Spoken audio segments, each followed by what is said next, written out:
Hey, I'm Alina, and today we're talking about Latinos in the military. Welcome to our last episode of Hispanic history.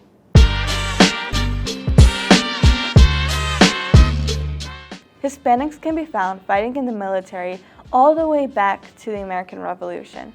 Though our contributions are often brushed under the rug, we've always been here. During the Civil War, Loretta Geneta Velázquez served as a spy, dressing up as both a man and a woman to slip through the cracks of the Confederate Army. Because of the lack of records available, it's difficult to estimate just how many Latinos contributed to the fight during World War I. But there's still documentation suggesting the quantity was great. Many Latinos, most coming from Texas and New Mexico, were ridiculed because they couldn't speak English. One of the most notable soldiers being that of Marcelino Serna. Because he wasn't a citizen, he was not required to join the army, but he did so anyway, wanting to serve a country which had become his. He fought in France and single-handedly captured 24 German soldiers. However, despite his valor, he did not receive a Medal of Honor. An officer informed him this was due to Serna only being able to speak Spanish. He did it because he believed in democracy, and he did it in the face of insults. People should know about this man. The refusal to give Serna the Medal of Honor was just a glimpse of what was happening in the home front.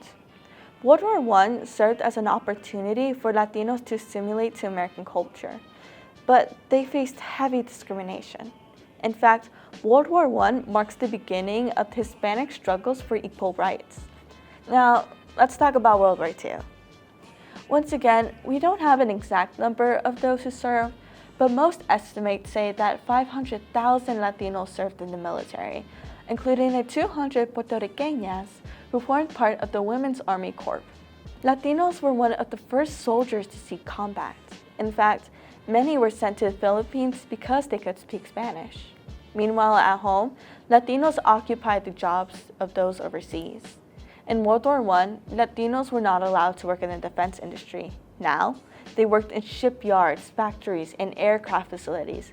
Latinas, before forced to work as maids and farm laborers, could now work for higher wages while sharing their patriotism.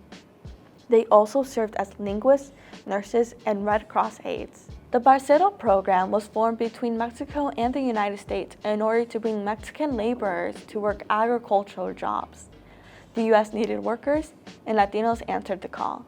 Meanwhile, overseas, heroes such as Joe B. Martinez helped calm the wave of anti-Hispanic sentiments caused by the Zoot Suit riots. Remember that? We're going all the way back to episode 1. However, as you can probably guess, racism still prevailed. Macerio Garcia was the first Mexican immigrant to ever be awarded the Medal of Honor. When he arrived back home to Texas, he walked into a restaurant while in uniform. He was still denied service. After arguing with the restaurant owner over this, a brawl ensued, during which the restaurant owner beat Garcia with a baseball bat. The assailant even pressed charges against Garcia after the incident, although they were dropped when the national media caught wind of the racist attack against a military hero. Garcia soon became a symbol of all the Latino heroes who returned home just to face discrimination. But that never deterred Hispanics to serve. About 150,000 served in the Korean War and 8,000 in the Vietnam War. Today, thousands of Latinos and Hispanics help make up our military. Their efforts to keep us safe are one of the many examples of how the United States has become a country to so many Hispanics and Latinos.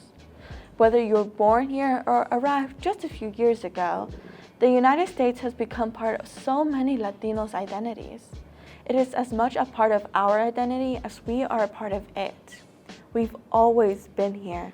We've always contributed to American history and culture. So if you ever looked at your history textbook and wondered, where am I in all of this? I encourage you to look further than those pages. Hispanic or not, I guarantee you that no matter your background, you will find yourself in American history. Thank you.